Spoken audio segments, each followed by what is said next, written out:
The state of the Presidi was a small state in Italy between 1557 and 1801. It consisted of 5 cities on the Tuscan coast, Porto Ercole and Porto Santo Stefano on the promontory of Monte Argentario, as well as Orbetello, Talamone and Ansedonia, and their hinterland, along with the islet of Giannutri and the fortress of Porto Longone on the island of Elba. Always a separate entity attached to the Kingdom of Naples, the Presidi went through 3 distinct historical periods. They were, from 1557 to 1707, a possession of the Crown of Spain administered by the Spanish Habsburg Viceroy of Naples, from 1708 to 1733, a possession of the Austrian Habsburgs administered by their Viceroy in Naples, and from 1733 to 1801, a dependency of the Spanish Bourbon kings of Naples.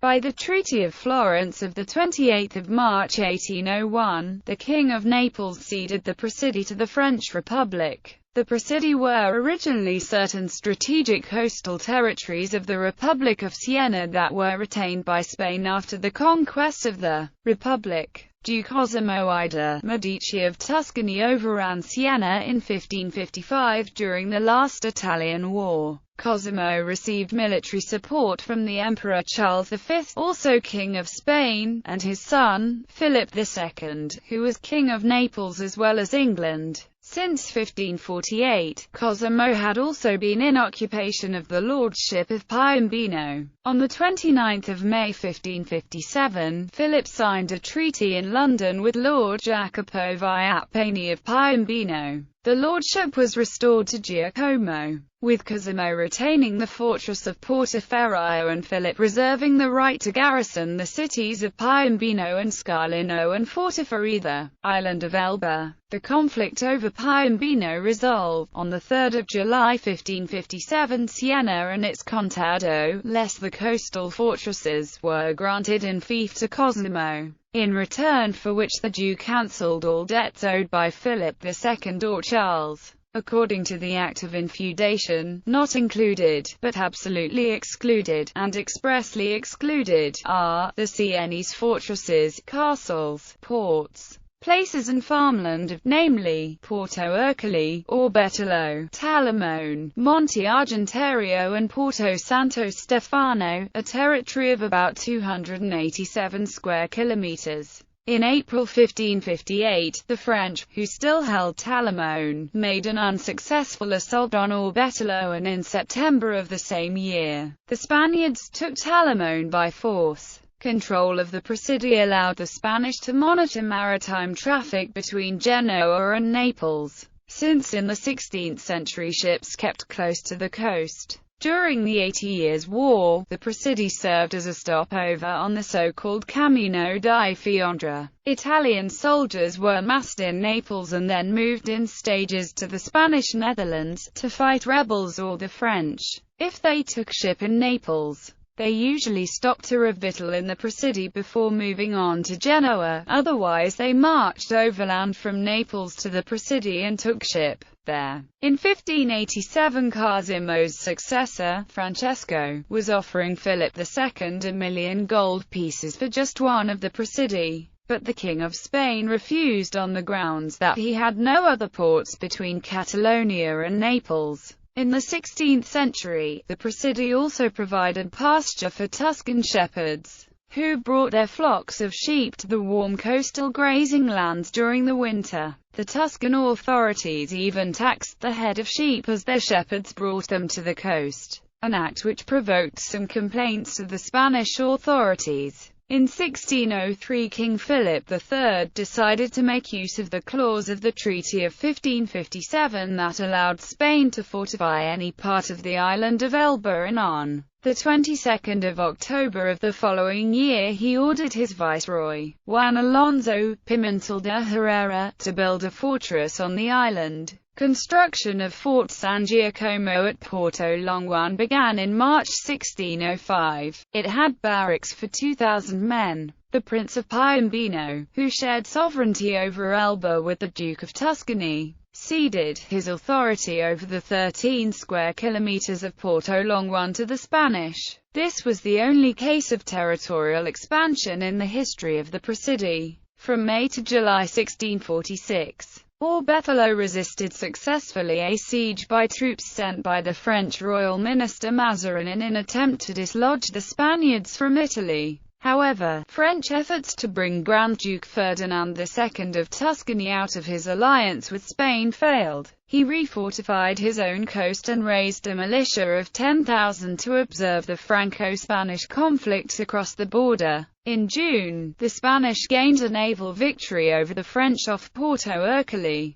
In September of the same year, after conquering Piombino, the French managed to capture Porto Longjuan. The Spanish garrison, which consisted of merely 80 men, held out for 2 weeks. The Spaniards recaptured both Piombino and Porto Longjuan during the summer of 1650, at a time when France was in the throes of the Fronde, a domestic uprising. Piombino fell quickly to a Neapolitan force, while Porto Longjuan, garrisoned by 1,500 Frenchmen, held out 10 weeks. Because of subsequent pirate attacks and to defend against any future attacks by the French, the Spanish crown decided to build another fortress on the Bay of Longjuan, Fort Focado. During the War of the Spanish Succession, the Presidi were claimed by the Emperor Charles VI, who conquered all of them save Porto Longjuan between 1708 and 1712. In Article 30 of the Treaty of Rastatt of 7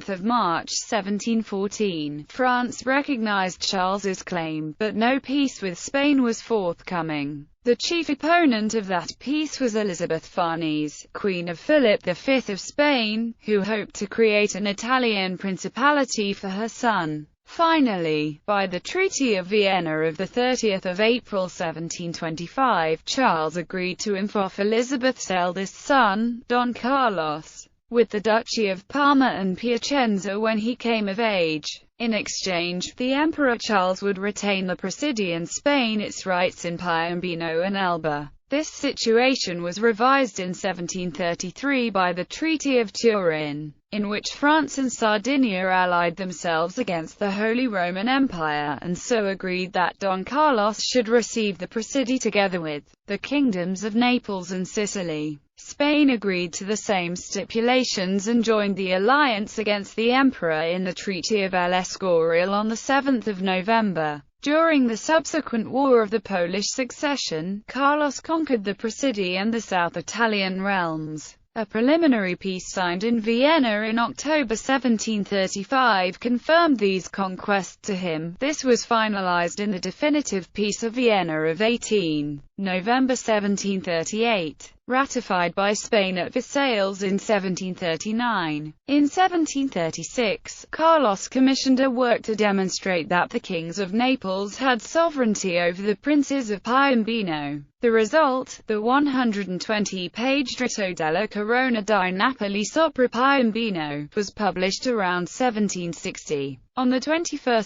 March 1801, by the Convention of Aranjuez, France and Spain agreed to establish the Kingdom of Etruria out of the old Grand Duchy of Tuscany and to award it the Principality of Piombino, while allowing France to annex the Tuscan part of Elba. This fulfillment of these terms depended on the agreement of Naples. On 28 March, following the defeat of his armies by the French during the War of the Second Coalition, King Ferdinand IV of Naples agreed, as part of the general settlement of the war, to cede the state of the Presidi, his rights on Elba and his claimed sovereignty over the Principality of Piombino to France on the understanding that they would be annexed to Tuscany to form the new Kingdom of Etruria. On 2 May, the French attempted to seize the Tuscan half of Elba, but the Tuscan garrison, with British assistance, resisted until the Treaty of Amiens of 25 March 1802 forced the British to evacuate.